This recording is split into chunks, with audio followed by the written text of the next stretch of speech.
Thank you, Mr. President, the chairman of the Committee of the Whole. Sharing these thoughts, I'd like to ask, what is the justification for tribunals to use the results of faulty card readers and cancel elections in some states while using the results of the same card readers to uphold results in other states?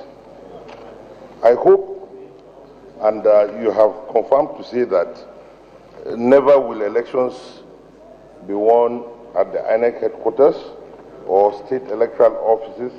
I hope your loyalty will be to Nigerians so that you will belong to everybody and belong to nobody.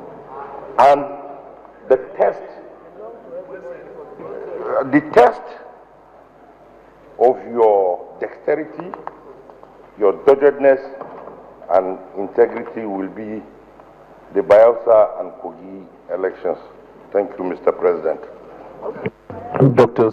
Senator Samego.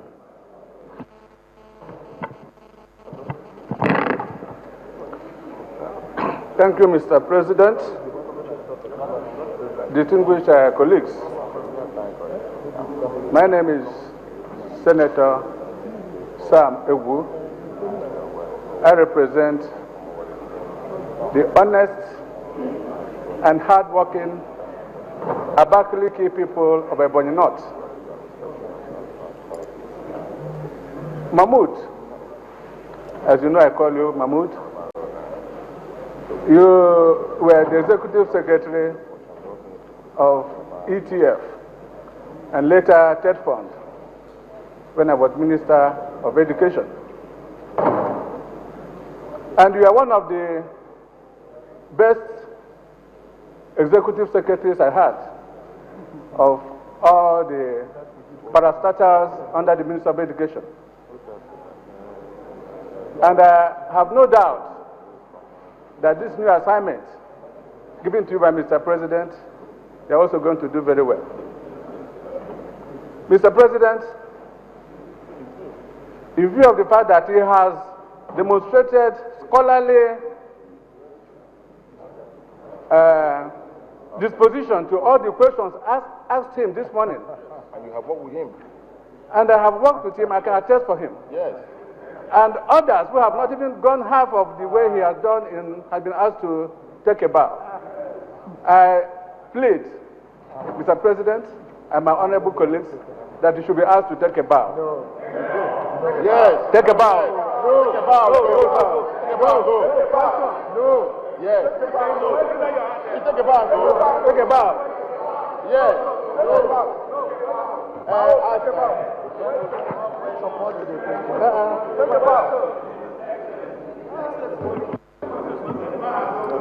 Minority Leader. Mr. Chairman, my colleagues, the nominee, I won't counter what distinguished Senator Egu has said, but I know that the chairman to be of INEC came with a lot of energy and verve, prepared not to face us, but to face Nigerians, and assure Nigerians that when he gets to the saddle, that there will be fairness, justice, and equity. The simple question I would like to ask will be the kind of orientation and training that you give to INEC staff, particularly the electoral officers, who sign electoral results, but at the tribunal, as a result of coercion or compromise, they come and give a different testimony to say that elections did not take place in order to ensure the cancellation of such elections. As chairman of INEC, when we were in charge of the federal government, we appointed a chairman of INEC who was able to conduct election in states of the federation, and we lost. and we congratulated the winners. I can give you examples. There are so many, from Edo State to Anambra State to Ondo. There are so many. And in fact, we even had a chairman of INEC we appointed who conducted election, and we lost the federal government. If you are confirmed today,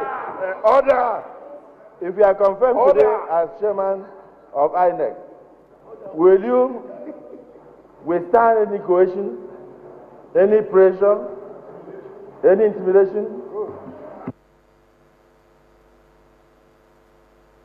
This is sabotage. This is sabotage. And announce the winner of the election, even if it does not favor your appointors. Appointors. And in this case, the EPC. And then also get the accolades internationally. I'm saying this because our party is looking forward to you. Yes. And Nigerians are looking forward to free and fair election where any political party that does well can win election any day, any time. And that is what the chief will be talking about. Will you have that kind of God, Mr. Chairman? Assure us here that you will not fall to any pressure. Thank you. And thereafter, you can take a bow. Distinguished colleagues, as we said, you take those questions, but I would just want to be sure that there's nobody has any other questions to ask, because there's no distinguished colleagues. Let me finish. I'm very, from what we've heard, I'm sure all of us are watching, that the nominee is capable to take the questions. So if anybody has anything burning that he wants to ask, I'll take a couple of more. Otherwise, anybody has anything burning that he wants to ask. Senator Ashafa.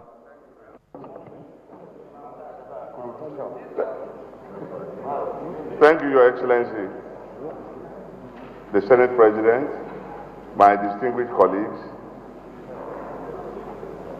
The nominee has come with a huge background of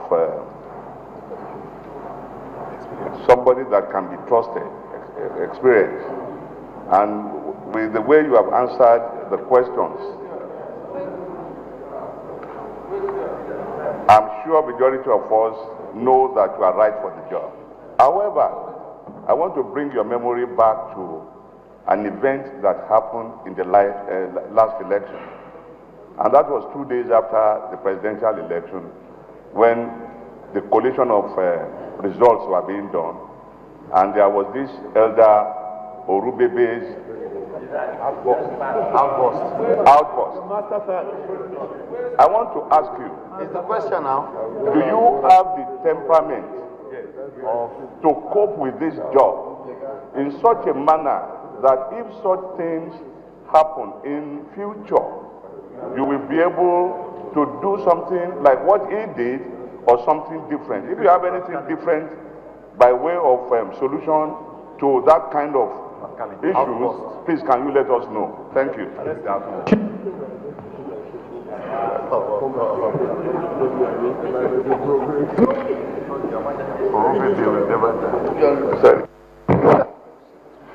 Thank you very much, Mr. Chairman.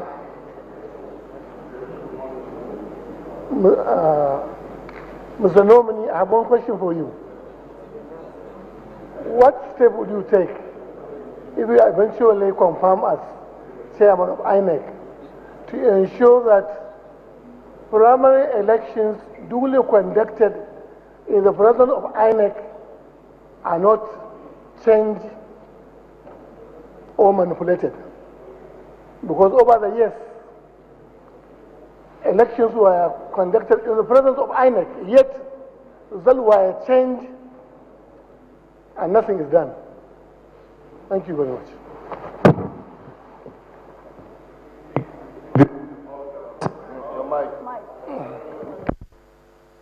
Senate President,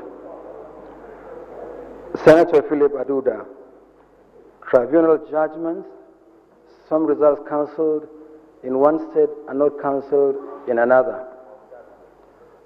I want to say to the distinguished senator that I understand even where elections have been nullified by the courts, Some are pending on appeal, and they are sub judice. So it's safer for me not to comment on a matter that is before the courts. I thank my boss at the Federal Ministry of Education, Professor Sam Egu, for the kind words. Then Professor Godswill at Pabio. I beg your pardon, distinguished Senator. Distinguished Senator Godswill at Pabio. I think, distinguished Senator, everything depends on the character of an individual. I can't be intimidated. I can't. In the service of this country, I can't. It's too late. I have made peace with the fact that I'm a Nigerian. And there's a track record of what one has done in the past that will convince the distinguished senator of what is to happen.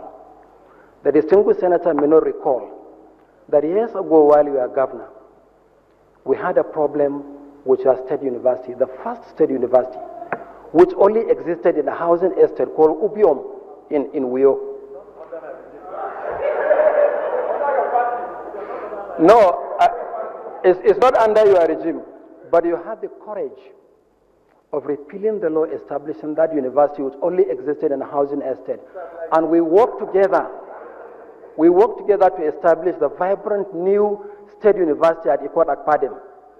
So I have the character to do the right thing, yeah, distinguished senator.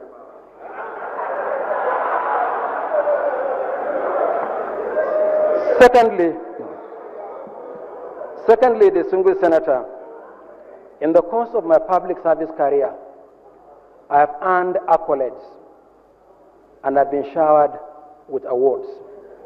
I have 8 honorary doctorates and fellowships from tertiary institutions.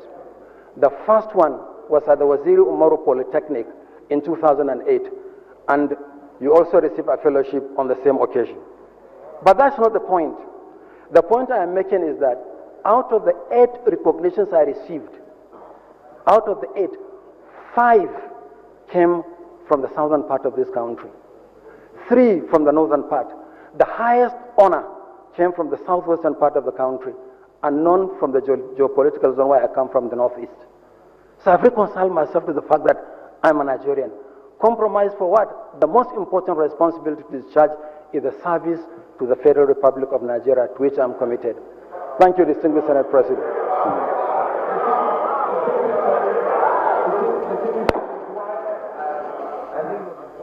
For us to hear him, because it's not only us that is listening, and I think his words will be very encouraging to a lot of Nigerians. So I think that if there's nobody, we should allow the gentleman to leave. I want to take a bow.